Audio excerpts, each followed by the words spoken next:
Hello and welcome. I'm your host, Simone Rizkallah, and you are listening to the Beyond Rome podcast, where my colleague, James O'Reilly, and I delve into spiritual, theological, and cultural discussions with the aim of reconnecting Catholics to their Hebraic and Near Eastern Christian roots. We look beyond the West to understand what makes the Catholic Church truly universal.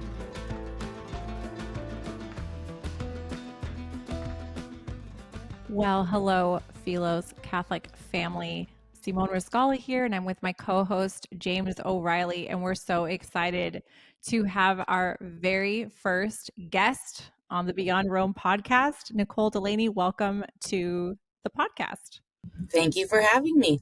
We're so excited, and I'm laughing, Nicole, because this podcast is about reconnecting Catholics and primarily Roman Catholics to their Near Eastern roots. But of course, I do the most Latin, Roman, Western thing and invite a canon lawyer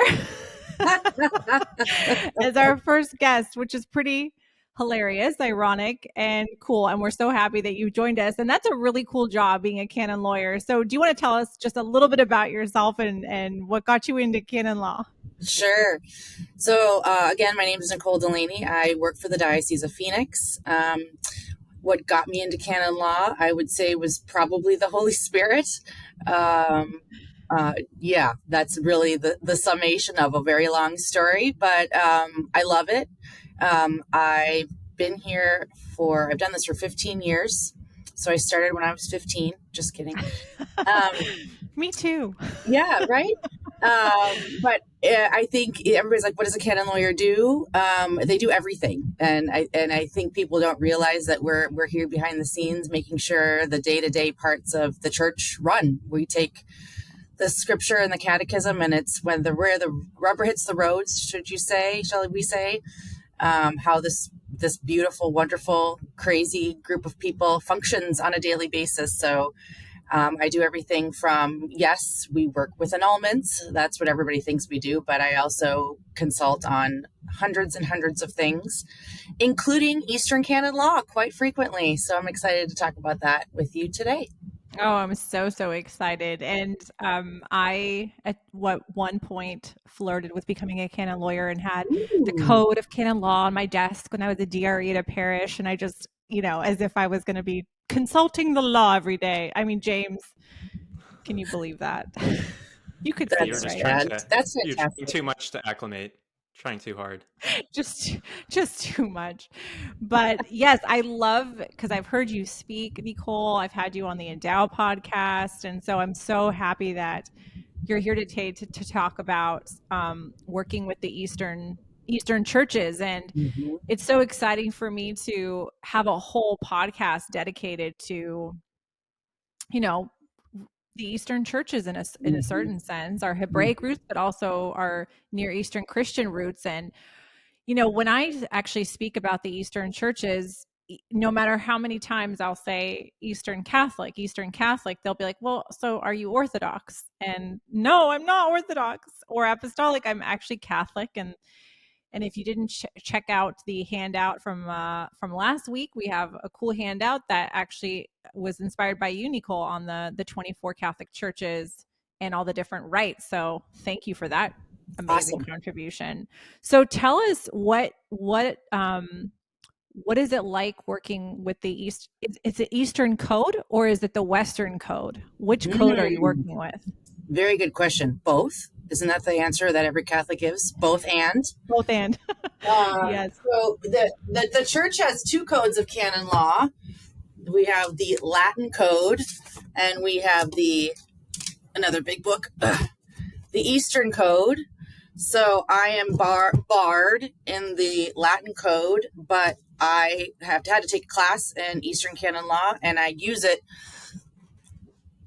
definitely on a weekly basis. I won't say a daily basis, but definitely on a weekly basis, because in our diocese, we have tons of Eastern Catholics. And so I get to work with them quite frequently, which is awesome. And, I was thinking about coming on this podcast. I think the biggest thing I wanted to make sure I made clear to the group, because like you said, I did listen to your first episode. Great job. And I think you're right that most of your people that are going to be listening are probably Latin Catholics. And I think the thing that us Latiners get wrong oftentimes is language. Like you just said, they think Eastern Catholics are Orthodox or things like that. And as a lawyer, language is important. And so there's a couple distinctions that because I train on this quite often because of how many Eastern Catholic churches are within our area, that there's some things that have to be understood. Number one, and the church has been really strong on this in recent times. It's not just a rite. So to call each of the church's rites like your Armenian rite, not really. That's not even getting the full story. You are a church. So when we walk around and say, well, the Byzantine rite and the Maronite rite or whatever, that isn't really talking about the fullness of what we're discussing. And I think the more people understand that we have 24 distinct churches, and if you really want to get technical, churches sui juris. I do want to get technical. That's my Latin side, Western side coming out. Sui juris. I love that phrase.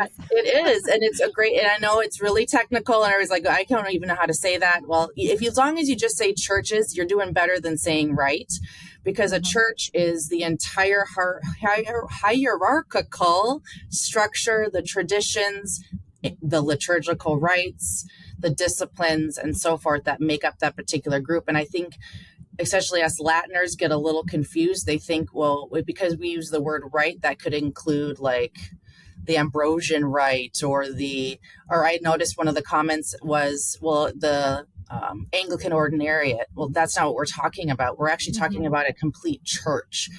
So language is important. And then the other one that I know I don't win on is when we talk about there's 24 churches and the Western one being the Roman church.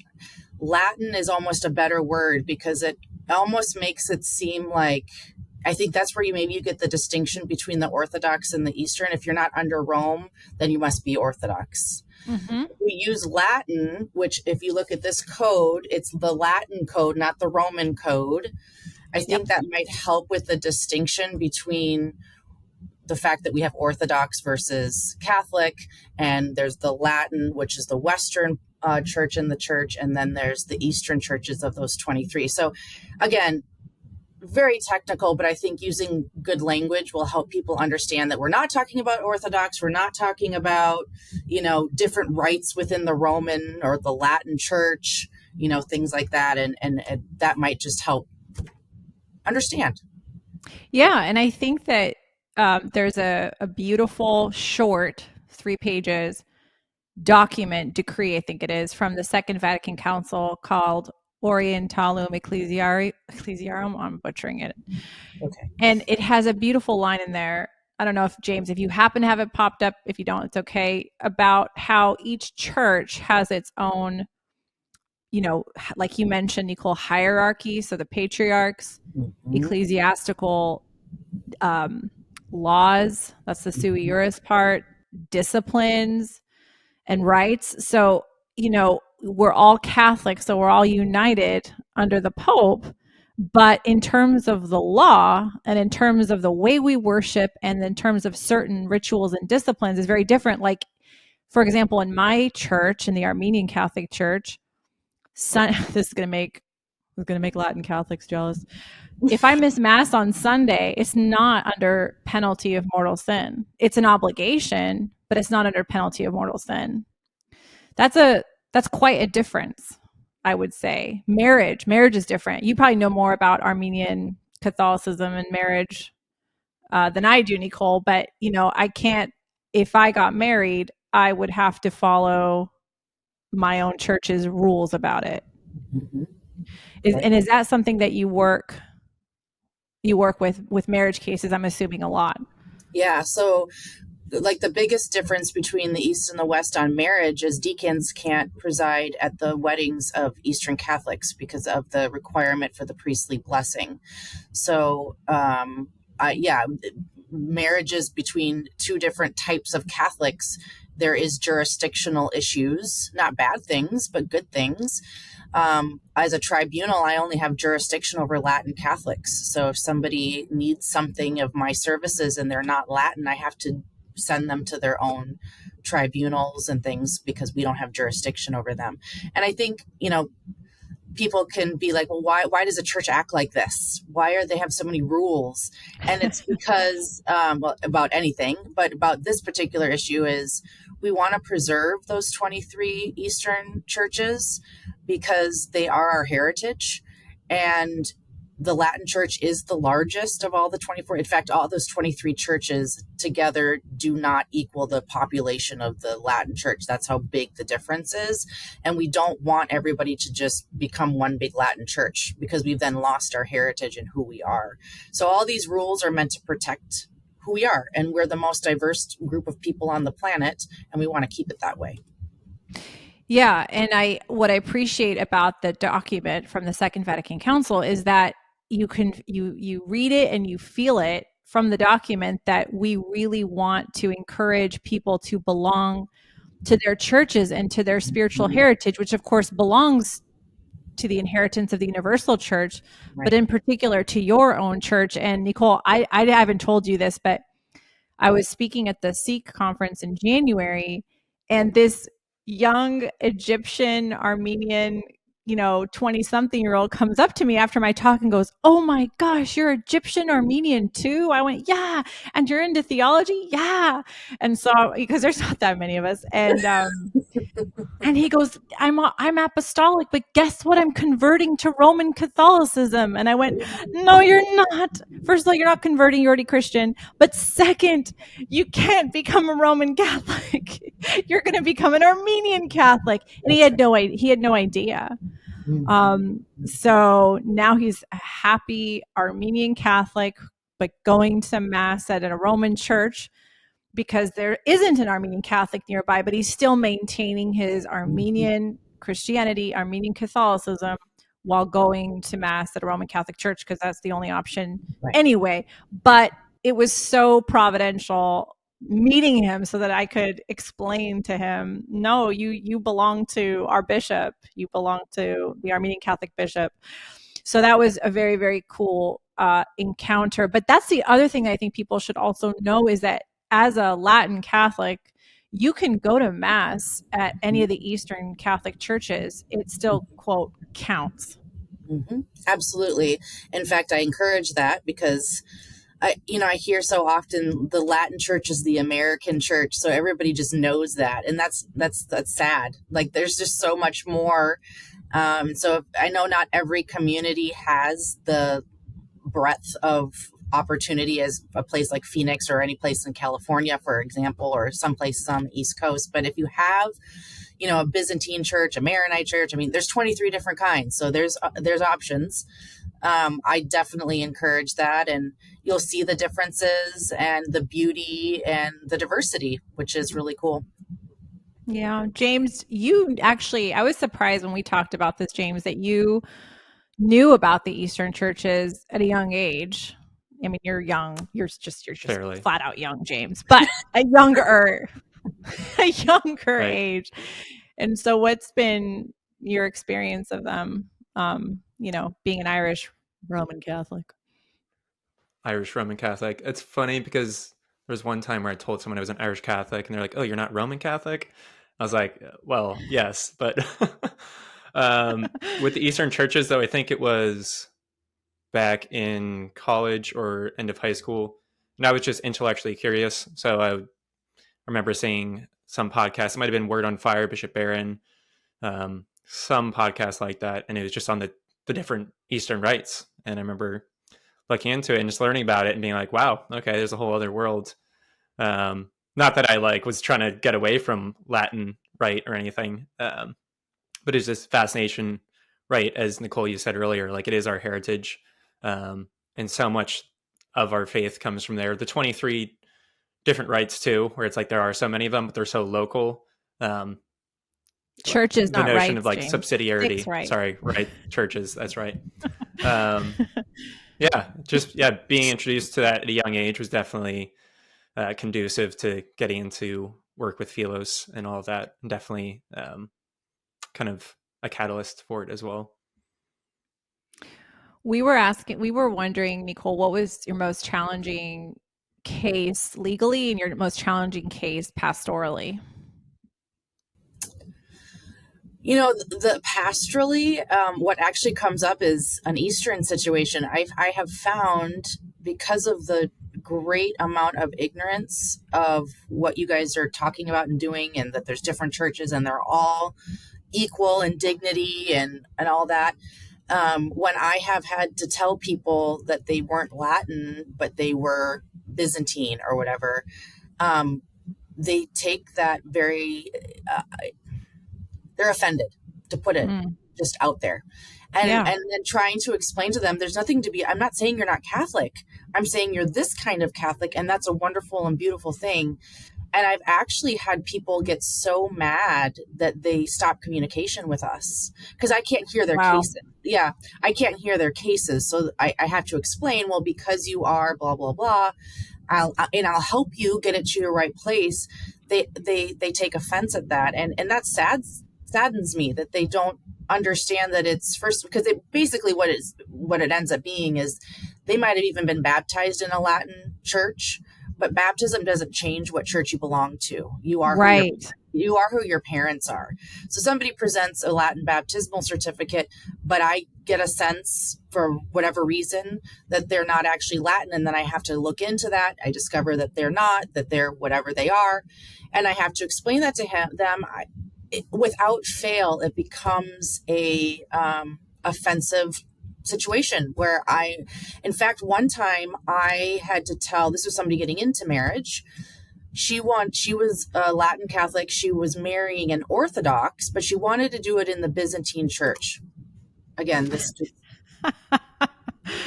Yeah. and I said, well, you're Latin, so I'll have to, there's a lot of permissions and things that I would need to do. And she got offended because she was from Mexico, so she thought I was calling her Latina. No. So, like having shows like yours and getting out that what we're actually talking about, I think is really important, because I can't tell you how hard those conversations are, and they shouldn't be. This is a good thing, right? So I'd say that's been a hard pastoral situation. Hardest cases are perhaps annulments where people have come from situations of abuse. We get a lot of people who come through our processes have been abused by family or friends in their youth, and that really makes them incapable of marriage at times because of their experiences. So having to read those stories, or priest cases are also not pleasant at times. I think anytime you see abuse of any sort, and they come, again, probably more often even in annulment cases, those are never easy. And we hope that people find healing, and we do our best to work with them. That's where you really see the work of a canon lawyer as pastoral and a ministry, despite what people may think, because we get to work with those types of people who are very broken. Yeah, I was going to say, this is why I kind of wanted to divide the question up into the pastoral aspect and the legal, because my sister is an example of someone I was baptized and chrismated Armenian Catholic because my mom wanted my aunt and my uncle, who are Greek Orthodox and Coptic Orthodox, to be my godparents. Not because we actually were Armenian Catholic, because you know what I mean? You got to love parents. Yes. But my sister, she was like, oh, let's just go to the Roman church down the street. So she was baptized Roman, but because I'm a canon law nerd, theology person type, I'm like, well, you may have been baptized Roman, sister, but our parents are Armenian Catholics, so you are Can't get away that easy. You can't get away that easy. No. So, but I don't think people know that. No. I really don't, and I'm upset. I'm upset by priests who don't tell people who are coming into the church making a profession of faith. Either they will wrongly confirm them instead of saying, you don't need to be confirmed. You are confirmed, you are chrismated, the Eastern word, at baptism. What you need to do is a profession of faith. And by the way, you belong to your church, and this is your bishop's name, and you need to go talk to your priest. That doesn't happen very often. It's very, very upsetting to me, actually. Yeah, and I will say that a vast majority of that is ignorance. And yeah, I don't think it's malicious, but it's upsetting. It is upsetting. Yeah, it is upsetting. And then, so at least in this diocese, like I think any training I do, I don't care what it's about.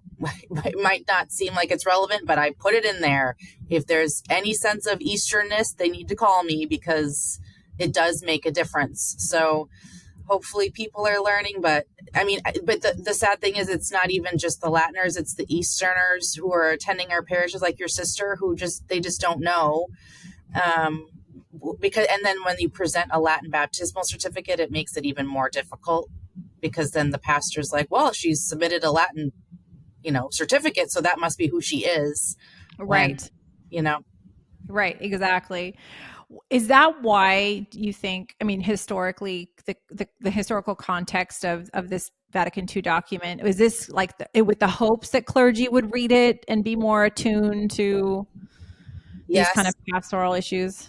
And I think it's really, I was reviewing it again this morning, it's really strong in basically be okay with who you are and stop letting the Latin influences change your discipline. So, for example, it's not so much this way anymore, but in North America, in the United States, for a long time, Eastern Catholic priests couldn't marry, which that's not their discipline. Eastern Catholic priests can marry. Yeah. So stop doing the things that the Latins are doing. You're not Latin. And I know this is still happening, withholding First Communion until the age of reason. That's not really your practice either. So it's very strong in that, embrace who you are, go back to your ancient roots, do what you've always been doing, and don't let the bigger Latin, brother, influence who you are type of thing. Stop bullying us, James. Well, I'm a Latin too, sorry. No, but you're so passionate about this. I feel like you're one of us. I'm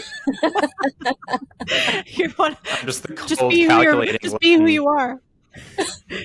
What's that, James? I'm just the mean, cold, calculating Latin over here. Right. And not only do we have two Latins, we both have Irish last names. So we're both Irish Catholic. Right. Exactly. The best. Want to be sui generis. Yeah, we'll create our own sui juris church. Sorry, Nicole, sui juris, that's it, yeah. Nicole, have you seen that Simpsons episode where Homer and Bart convert to Catholicism, and Marge is worried they're going to go to like a different heaven than Protestant heaven? It's so funny, because Catholic heaven has like the Irish getting drunk and beating each other up, and the French are kissing, and the Mexicans with their piñatas, and then like Protestant heaven is like quiet. And that is awesome. We definitely have the better heaven. Well, it's so funny because I was annoyed that I went through confirmation classes when I was a teenager in the Roman Rite, but I was already confirmed. I was like, Mom and Dad, yep, how could you do this to me? But you're right about the sensitivities, because I have 3 people that I sponsored actually at our parish when I was living in Phoenix, and 2 of them were baptized in the Greek Orthodox Church. So I was like, you can make your profession of faith here, but you're actually Melkite. You're not Roman. And you can come to Mass at the Roman Catholic. You can come to Mass at, the Roman Catholic Church, but technically you're Melkite. And their mom was like, oh, then, perhaps I should be Melkite too. Or we were kind of, and I was like, you can't, because you're coming into the church from like your Lutheran background. So you get lumped in with the Latin Rite. And she's like, what? I was like, yeah, you belong with them and they belong with the Greeks. Sorry. But also kind of cool. Yes. So, yes. We definitely need to push the cool. It is cool. You know what I think is cool is I just found this out actually. So one of my dreams is that we would get on the same calendar that in terms of the Orthodox and the Catholic. So now I'm not talking about Eastern Catholic churches. I'm talking about the Orthodox. And they follow the Julian calendar and we follow the Gregorian calendar. But the Coptic Catholics in Egypt and maybe in the US, I'm not sure, follow the Julian calendar. So do the ear trans. Yep, Oh, there's more than one. And in fact, oh. the Orientalium Ecclesiarum addresses that until we can all get on the same calendar, we will let blah blah, it happen. But yeah, there are still a few who Easter is the week after or whatever. This year I'm talking about 2024. The Easters were like a month apart. Yeah, you're right. It was a little longer. It was a little bit longer, but anyways, is there anything else? And James, do you have any other questions for Nicole? Do you anything else because there's so much we could talk about with this topic, and I really hope that everybody listening can read that document. It really is only 3 pages. It's very interesting, and I want to encourage everybody to actually go visit. If you've never been an Eastern Catholic church, go to liturgy there, go to mass there, and experience something new. Yeah, I'll say one more thing about the Vatican II document. It is the precursor to the Eastern Code of Canons, Eastern Code of Canon Law. So when you look at it, it's a very legal document. So you're going to see, they're talking about patriarchs, and they're talking about this, and they're talking about that. So it's a decree, so it's a legal document. So it reads very much like that. So just know that if you ever interested in the Code of Canons of the Eastern Churches, it's very dependent upon this document. Now, the Latin code is very thick. The Eastern code, how thick it is? I feel like it's not as thick, but I don't know.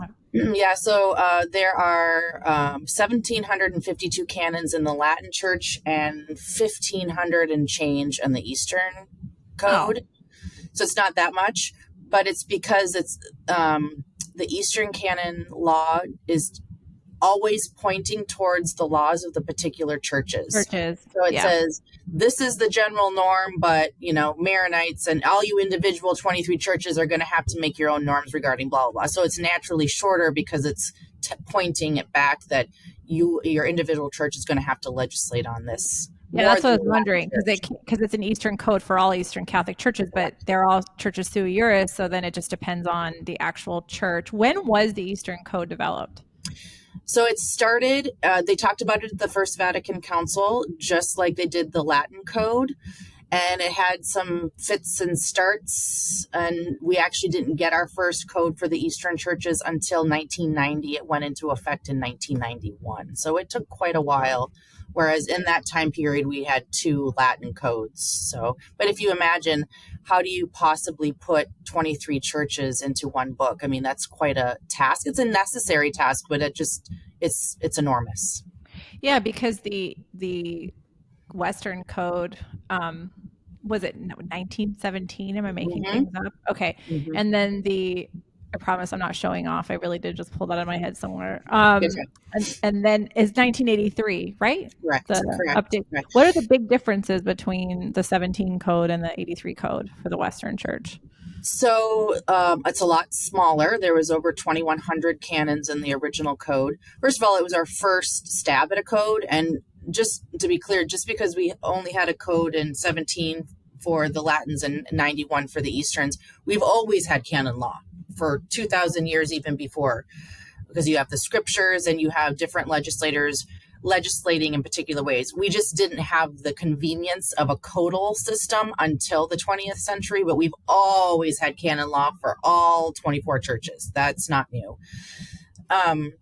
The big difference between the 17 and the 83 Latin codes are, first of all, lots happened in the 20th century that we had to make adjustments about. We experienced a couple world wars. We had modern things that we've never even had to think about before. So it's a whole look at the church in maybe perhaps a different way.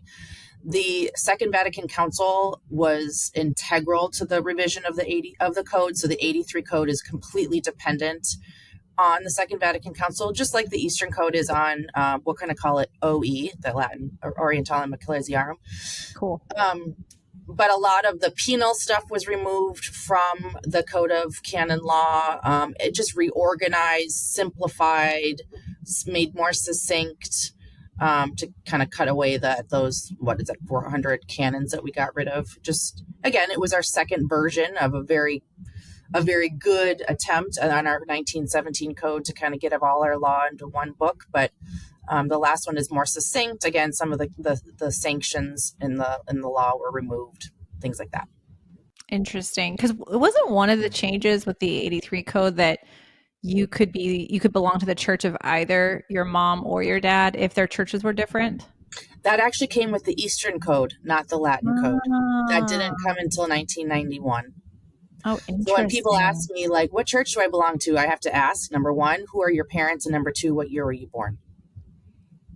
So I'll have to ask you this off record for someone because she will kill me if I reveal her birthday on the podcast.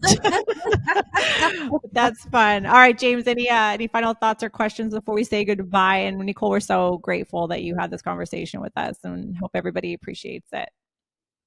My pleasure. Yeah, thank you, Nicole. Yeah, I don't really have any questions because I feel like it's going to dive into another 10 minutes, but I went to my first Byzantine Mass about a month or two ago, and that was just a great experience. It's my first time going to a rite that wasn't Latin, because I've been to like Orthodox stuff in the past, just because I knew someone and then maybe their kid was getting baptized.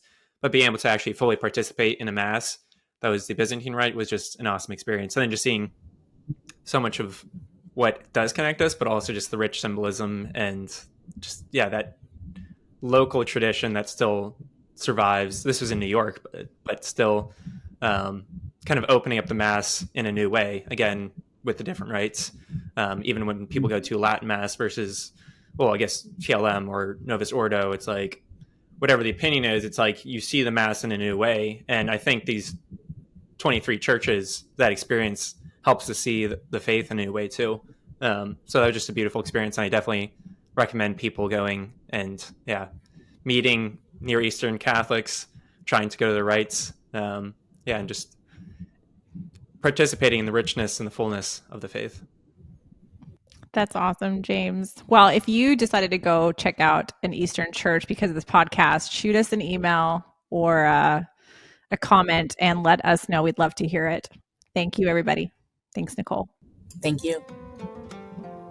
If this episode was helpful for you, please consider sharing it with a friend, leaving a rating and review to help us spread the word, and donating at philosproject.org/give with the comment Catholic to support this podcast. To learn more about becoming a Christian leader in the Near East, check out our Pathfinder free online courses, also on our website. Thanks for listening. See you next week.